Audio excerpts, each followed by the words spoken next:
कर्पूरे गौरं करुणावतारं संसारे सारं भुजगेन्द्रहारं सदा वसन्तं हृदयार्धविन्दे भवं भवानी सहितं नमामि। हर हर शंभु शंभु शिव महादेव हर हर शंभु। आप सभी को सावन के पावन महीने की हार्दिक शुभकामनाएं। आप सभी पर भोले बाबा और मां पार्वती की कृपा सदैव बनी रहे। कहते हैं कि सावन के महीने में भोले बाबा माता पार्वती के साथ धरती पर भ्रमण करने के लिए आते हैं।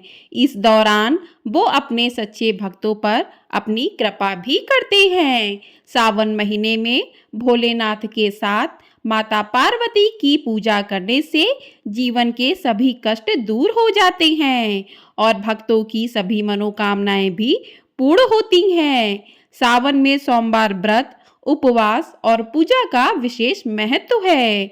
भोलेनाथ के भक्त पूरे सावन में बड़ी ही श्रद्धा के साथ सोमवार का उपवास रखते हैं। तो आज की इस वीडियो में आपको बताते हैं कि भोलेनाथ की पूजा में कुछ खास बातों का आपको ध्यान रखना होगा।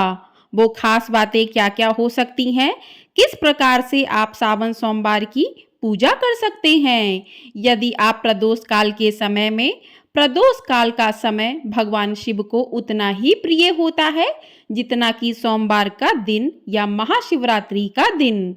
अगर आप प्रदोष काल के समय घर से बाहर हैं तो उस समय आप यदि पूजा करने में समर्थ नहीं हैं तो ऐसे में आप किस प्रकार पूजा करें कि आपके द्वारा की हुई पूजा भगवान भोलेनाथ स्वीकार कर लें।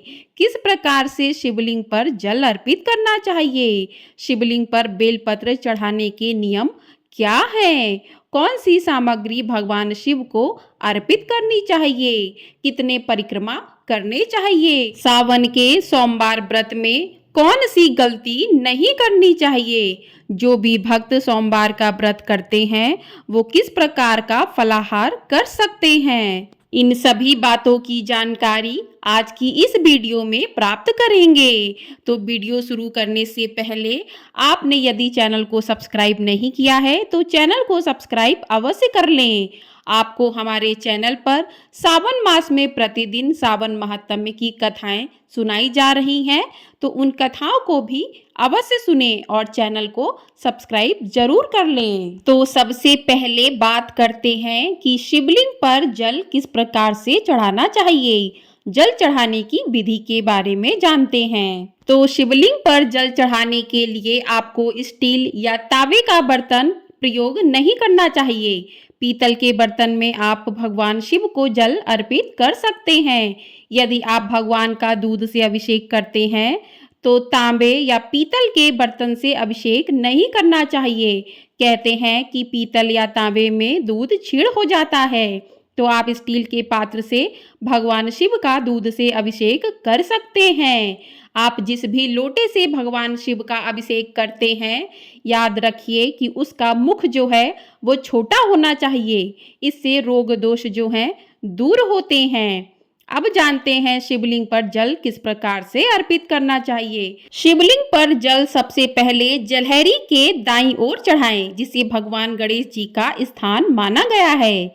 इसके बाद बाईं ओर जल चढ़ाएं, जिसे भगवान कार्तिकेय का स्थान माना गया है। इसके बाद जलहरी के बीचों बीच जल चढ़ाया जाता है, जिससे भगवान शिव की पुत्री अशोक सुंदरी का स्थान माना जाता है। इसके बाद जलहरी के गोलाकार हिस्से में जल चढ़ाएं, जिसे माता पार्वती का स्थान माना जाता है। उसके बाद शिवलिंग पर धीरे धीरे आप धार देकर जल चढ़ाएं। आपको याद रखना है जो शिवलिंग पर आप धार कर रहे हैं जल की, वो टूटनी नहीं चाहिए और उत्तर दिशा की ओर मुख करके ही शिवलिंग पर जल अर्पित करना चाहिए। हिंदू मान्यता के अनुसार शिवलिंग पर कभी भी खड़े होकर जल नहीं चढ़ाना चाहिए। शिवलिंग पर हमेशा बैठकर धीरे धीरे जल चढ़ाना शुभ माना गया है। भगवान शिव को कभी भी तेज धारा से जल ना चढ़ाएं। शिवलिंग पर आप गंगा जल से अभिषेक कर सकते हैं, पंचामृत से अभिषेक कर सकते हैं यदि आपकी कोई विशेष मनोकामना है।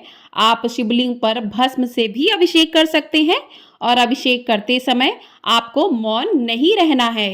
आपको लगातार शिव मंत्रों का जाप करते रहना है। ओम नमः शिवाय, श्री शिवाय नमस्तुभ्यम।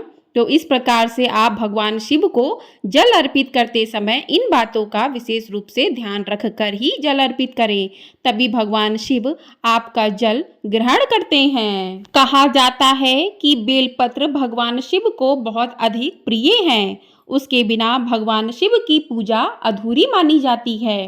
तो आइए जानते हैं कि भगवान शिव को बेलपत्र चढ़ाने की विधि के बारे में। तो सबसे पहले आपको बेलपत्र सोमवार के दिन नहीं तोड़ना चाहिए। आप रविवार के दिन ही बेलपत्र को तोड़कर रख लें। बेलपत्र कभी भी बासी नहीं माना जाता है। बेलपत्र को तोड़ने से पहले आपको स्नान करने के बाद ही बेलपत्र तोड़ना चाहिए। सबसे पहले आपको यह भी जानना चाहिए कि बेलपत्र में 3 पत्तियां होनी चाहिए। यदि आप भगवान शिव को बेलपत्र अर्पित करते हैं तो उसमें 3 पत्तियों का होना जरूरी है, अन्यथा वह बेलपत्र अपूर्ण माना जाता है। बेलपत्र का चयन करते समय आपको ये भी ध्यान रखना चाहिए कि उसकी पत्तियां कटी फटी ना हो, उस पर कोई भी दाग धब्बा ना हो, बेलपत्र ताजा हो, मुरझाया हुआ ना हो। अब बात करते हैं कि शिवलिंग पर किस प्रकार से चढ़ाना चाहिए। तो बेलपत्र को अच्छे से पानी से आप साफ कर लें। साफ करने के बाद आप उस पर राम नाम लिख सकते हैं या फिर आप तिलक करके भगवान शिव को अर्पित करें। और बेलपत्र का जो चिकना हिस्सा होता है वो शिवलिंग पर स्पर्श होना चाहिए। इस प्रकार से आप चिकने हिस्से को शिवलिंग पर चढ़ाते हैं। इस प्रकार से आपको चढ़ाना चाहिए और बेलपत्र चढ़ाते समय कभी भी आपको मौन नहीं रहना चाहिए। ओम नमः शिवाय मंत्र का जाप करते हुए ही आपको बेलपत्र चढ़ाना चाहिए। अब बात करते हैं यदि आपके बेलपत्र नहीं मिलता है तो आप क्या करें। तो आप किसी भी शिवालय में जाते हैं तो वहां पर जो भी शिव जी के ऊपर बेलपत्र चढ़े होते हैं उन्हीं बेलपत्र को आप उठाकर फिर से उन्हें साफ करके भगवान शिव को दोबारा अर्पित कर सकते हैं, क्योंकि बेलपत्र कभी भी जूठा नहीं माना जाता। शिवलिंग पर आप बेलपत्र 5, 11, 21 की संख्या में चढ़ा सकते हैं। आइए अब जान लेते हैं कि पूजा करते समय शिवलिंग की परिक्रमा किस प्रकार से करनी चाहिए। शास्त्रों के अनुसार शिवलिंग की परिक्रमा हमेशा बाईं तरफ से की जाती है। ऐसा करने से शिव पूजन का विशेष फल मिलता है। बाईं ओर से शुरू करके जलहरी तक जाकर वापस लौटकर दूसरी ओर से परिक्रमा करें। इसके साथ विपरीत दिशा में लौट दूसरे सिरे तक आकर परिक्रमा पूरी करें। इसे शिवलिंग की आधी परिक्रमा भी कहा जाता है। तो शिवलिंग की कभी भी पूरी परिक्रमा नहीं करनी चाहिए, हमेशा आधी परिक्रमा ही करनी चाहिए। इस बात का ख्याल रखें कि परिक्रमा दाईं तरफ से कभी भी शुरू नहीं करनी चाहिए। शिवलिंग की आधी परिक्रमा करने के साथ ही दिशा का भी विशेष रूप से ध्यान रखना चाहिए। साथ ही जलाधारी तक जाकर वापस लौटकर दूसरी ओर से परिक्रमा करनी चाहिए। शिवलिंग की जलहरी को भूलकर भी नहीं लांघना चाहिए, अन्यथा इससे घोर पाप लगता है। शिवलिंग की जलहरी को ऊर्जा और शक्ति का भंडार माना गया है। यदि परिक्रमा करते हुए इसे लांघा जाए तो मनुष्य को शारीरिक परेशानियों के साथ ही शारीरिक ऊर्जा की भी हानि का सामना करना पड़ सकता है। शिवलिंग की पूर्ण परिक्रमा से शरीर पर 5 तरह के विपरीत प्रभाव पड़ते हैं। अब बात करते हैं कि सावन सोमवार व्रत में क्या खाना चाहिए और क्या नहीं खाना चाहिए। तो सावन में अगर संभव हो सके तो सात्विक भोजन ही करना चाहिए। तामसिक भोजन का प्रयोग बिल्कुल भी नहीं करना चाहिए। यदि आपने सावन के सोमवार का व्रत किया है तो आप पहले सोमवार को ही इस बात का संकल्प कर लें कि आप किस प्रकार से व्रत करेंगे। कुछ लोग फलाहार के साथ करते हैं, कुछ लोग 2 समय भोजन करते हैं, कुछ लोग सेंधा नमक का भी प्रयोग करते हैं। तो जिस प्रकार से आपने पहले व्रत में संकल्प किया है उसी प्रकार फलाहार से आपको आगे के व्रत करने चाहिए। तो सावन के सोमवार व्रत में आप सुबह के समय व्रत का संकल्प लेने के बाद नारियल पानी, मखाने के साथ चाय पी सकते हैं, शिकंजी आदि ले सकते हैं। उसके बाद आप दोपहर के समय आलू, कूटू या लौकी, कद्दू का प्रयोग भी कर सकते हैं। आप साबूदाना, केला, सेब, अनार इत्यादि भी खा सकते हैं।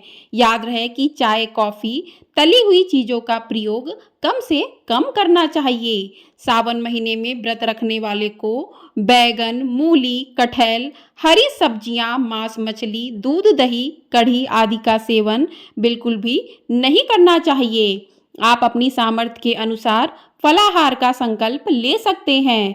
तो आप सुबह के समय हल्का कुछ खा लें, मखाने के साथ चाय पी लें, आप शिकंजी पी लें, नारियल पानी पी लें। ये पीकर आप अपना व्रत कर सकते हैं। शाम के समय आप आलू सेंधा नमक के भी खा सकते हैं। यदि आपकी शारीरिक सामर्थ्य नहीं है तो आप सेंधा नमक का प्रयोग कर सकते हैं। लेकिन कुछ लोग सिर्फ फलाहार रहकर ही व्रत करते हैं। तो आपने जिस तरीके का संकल्प लिया है, आपकी शारीरिक क्षमता जो है उसके अनुसार आप जो है अपना फलाहार कर सकते हैं। कुछ लोग आटे का चूरमा बनाकर भगवान शिव को अर्पित करने के बाद उसको ग्रहण करते हैं। तो आप अपनी सामर्थ्य के अनुसार फलाहार कर सकते हैं। बस आपको ये नियम रखना है कि जिस प्रकार से आपने संकल्प लिया है कि फलाहार आपको करना चाहिए, उसी प्रकार से आपको अपने फलाहार करना चाहिए। आपने भगवान शिव को दूध अर्पित किया है तो सावन सोमवार के दिन आपको दूध का सेवन नहीं करना चाहिए। अब बात करते हैं कि प्रदोष काल के समय आप कहीं बाहर हैं तो आपको किस प्रकार से पूजा करनी चाहिए। तो आप यदि कहीं बाहर फंसे हुए हैं, प्रदोष काल के समय आप पूजा नहीं कर सकते हैं, तो आप भगवान शिव की मानसिक पूजा कर सकते हैं। कहते हैं कि मानसिक पूजा से भगवान भोलेनाथ बहुत अधिक प्रसन्न हो जाते हैं और अपने भक्तों की सभी मनोकामनाएं भी पूर्ण करते हैं।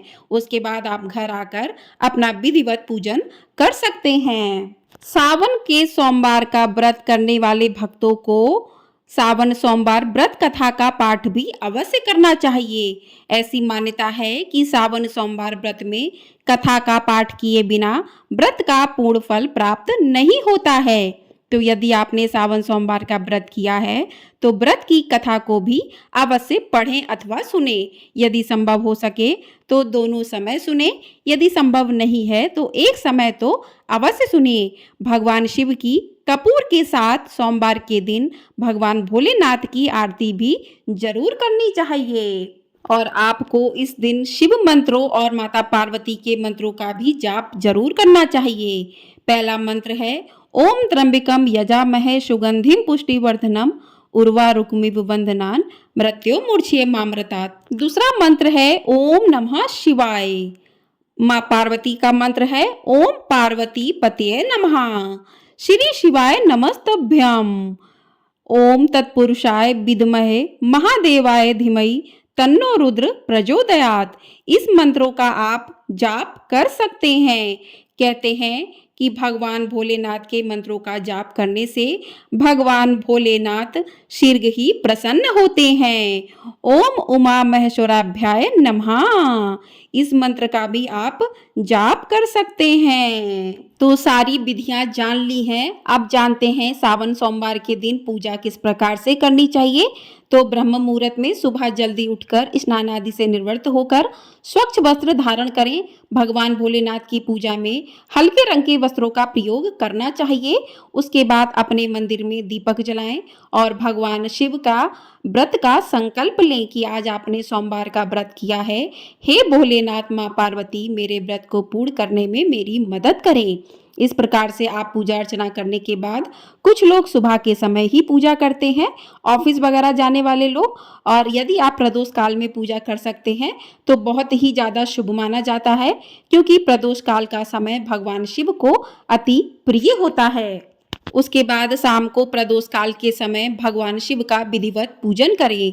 शिवलिंग का आप दूध, दही, पंचामृत से अभिषेक करें। दूध, दही, शहद, चीनी, घी इन सभी चीज़ों से भगवान शिव का अभिषेक करें। जल से अभिषेक करें। अभिषेक करने के बाद भगवान शिव को बेलपत्र, भांग, धतूरा, शमी के पत्र, फूल इत्यादि अर्पित करें। माँ पार्वती को सुहाग की सामग्री अर्पित करें। भगवान शिव को त्रिकुंड लगाएं, चंदन का तिलक लगाएं, माँ पार्वती को सिंदूर अर्पित करें। इस प्रकार से आप भगवान शिव को सफ़ेद रंग की मिठाई का भोग लगाएं। आप जो भी मौसमी फल हैं वो भगवान शिव को अर्पित करें। इस प्रकार से भगवान शिव माँ पार्वती की पूरे विधि विधान से पूजा अर्चना करें। शिवलिंग पर आप चावल जो चढ़ाते हैं वो टूटे हुए ना हो, साबुत चावल के दाने चढ़ाएं। आप गेहूं भी अर्पित कर सकते हैं, आप काले तिल भी अर्पित कर सकते हैं।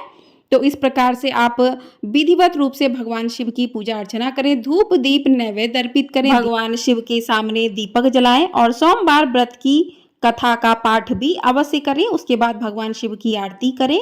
आरती करने के बाद प्रसाद आदि सभी में बांट दें। इस प्रकार से आपकी पूजा संपन्न होती है। सावन के महीने में व्रत करने वाले भक्तों को झूठ देश नहीं करना चाहिए, किसी का भी दिल नहीं दुखाना चाहिए। यदि आप ये सब करते हैं तो आपके व्रत पूजा का कोई भी लाभ आपको नहीं मिलेगा, क्योंकि शिव बहुत भोले दयालु हैं। वो चाहते हैं कि उनके भक्त किसी का भी दिल ना दुखाएं। तो आपको ये जानकारी पसंद आई हो तो वीडियो को लाइक शेयर और चैनल को सब्सक्राइब भी जरूर कर दें। आपको हमारे चैनल पर शिव महात्म्य की प्रतिदिन कथाएं भी सुनाई जा रही हैं, तो चैनल को सब्सक्राइब जरूर कर लें और कमेंट बॉक्स में हर हर महादेव अवश्य लिखें। हर हर महादेव। ओम नमः शिवाय। हर हर शंभू।